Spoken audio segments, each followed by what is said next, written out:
Comment un homme muni d'un fusil long démonté a-t-il pu infiltrer le périmètre de sécurité le plus sélectif au monde pour se retrouver à quelques mètres de la ligne de succession présidentielle?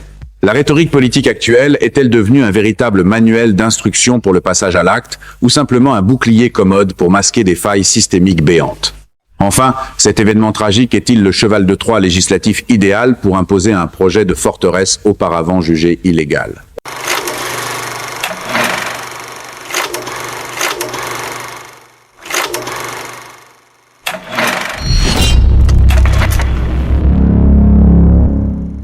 Bienvenue sur la chaîne. Aujourd'hui, on décortique l'impensable, l'attaque du White House correspondant Dinner. Vous avez vu les titres défiler, mais les documents officiels racontent une histoire bien plus troublante que le récit du loup solitaire habituel. Entre un manifeste ignoré, des alertes familiales restées sans suite et des manœuvres politiques lancées avant même que la fumée ne se dissipe, on plonge dans le dossier. On commence tout de suite.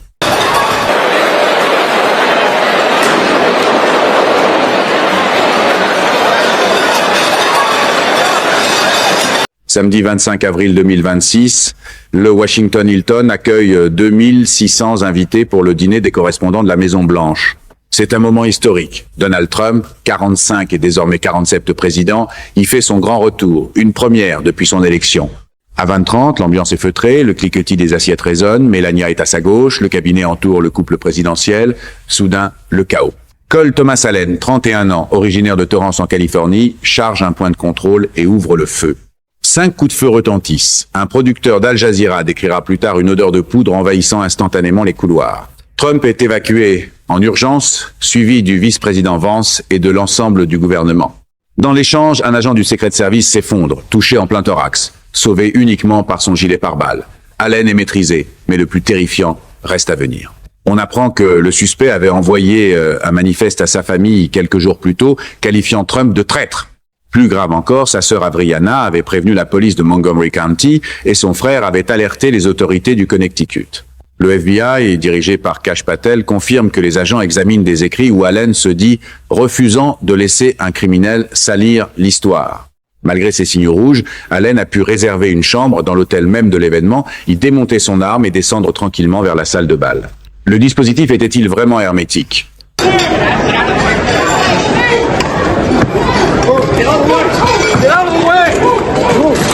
En surface, c'est le récit d'une énième défaillance de protection.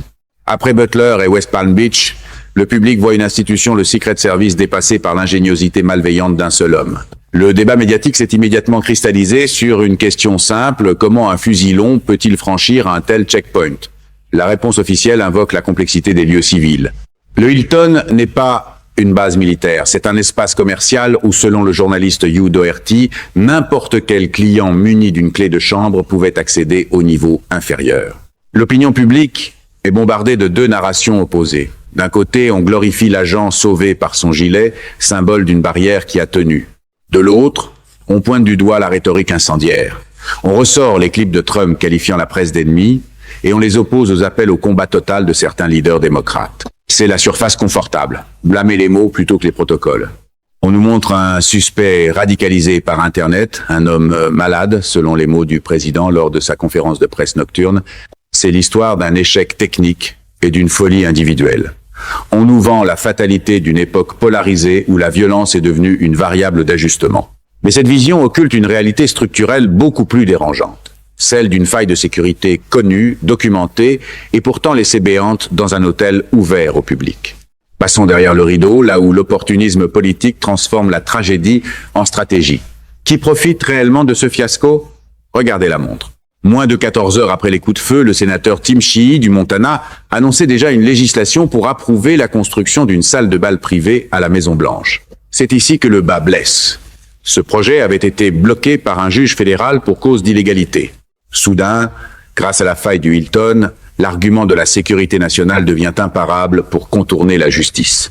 Est-ce là notre réponse à la question: cet événement est-il un levier politique? En coulisses, la Maison-Blanche utilise cet incident pour justifier un isolement total du président vis-à-vis des lieux publics.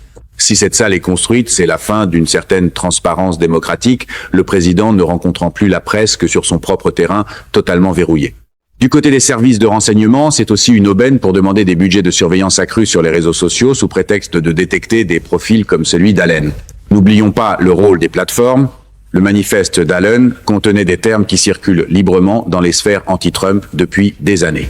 En ne publiant qu'une version tronquée du document, les autorités contrôlent le narratif. Pourquoi cacher l'intégralité?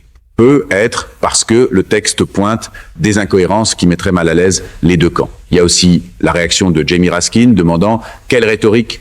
Quand on l'interroge sur l'agressivité de son camp, on assiste à une déresponsabilisation collective en coulisses. Chaque camp utilise le sang versé au Hilton pour valider sa propre paranoïa, le false flag pour les uns, le martyr pour les autres.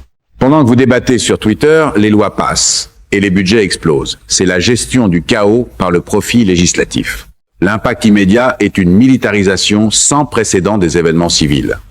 Si vous prévoyez d'assister à un meeting ou à un dîner de presse, attendez-vous à une expérience digne d'une zone de guerre. Mais la répercussion la plus profonde et psychologique, c'est la mort du compromis.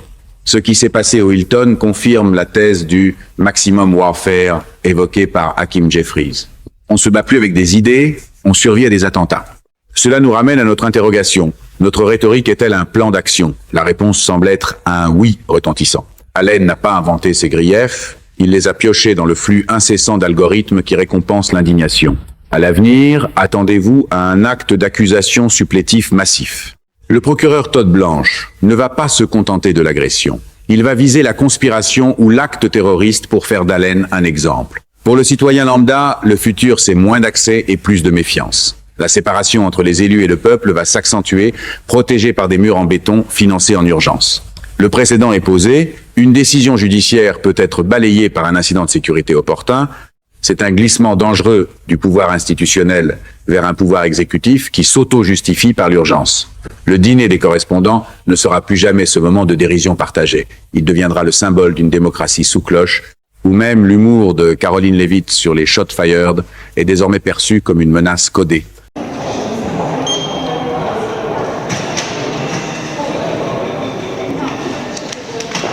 Il y a un détail que tout le monde ignore. La faillite de la sécurité privée hôtelière, on blâme le secret de service, mais on oublie que le Hilton est un partenaire contractuel. Comment un client peut-il monter et démonter un fusil de précision dans une chambre adjacente à celle d'un rédacteur en chef renommé sans éveiller le moindre soupçon? On parle de théâtre de la sécurité. Le Hilton disposait d'un périmètre, mais la perméabilité entre le secteur client et le secteur bal était un secret de polichinelle dans le milieu de l'événementiel. L'angle mort ici, c'est l'externalisation de la protection présidentielle à des structures privées dont le personnel n'est pas formé aux menaces de ce niveau. On a créé un système où le président est protégé par des experts, mais où l'immeuble qu'il abrite est géré comme un simple centre de vacances. C'est là que se niche le véritable danger. Le 25 avril restera comme le jour où le rempart a vacillé, mais c'est ce qu'on en fait politiquement qui doit nous inquiéter. Entre les alertes familiales ignorées et la précipitation législative pour construire une salle de bal privée, le récit officiel semble trop lisse pour être complet. Trump est en sécurité, l'officier récupère, mais l'équilibre de nos institutions, lui, est en soins intensifs. Alors dites-moi en commentaire, pensez-vous que cette nouvelle salle de bal est une nécessité de sécurité ou une manœuvre pour échapper au contrôle judiciaire? Abonnez-vous pour ne pas manquer l'analyse du futur acte d'accusation. On se retrouve très vite.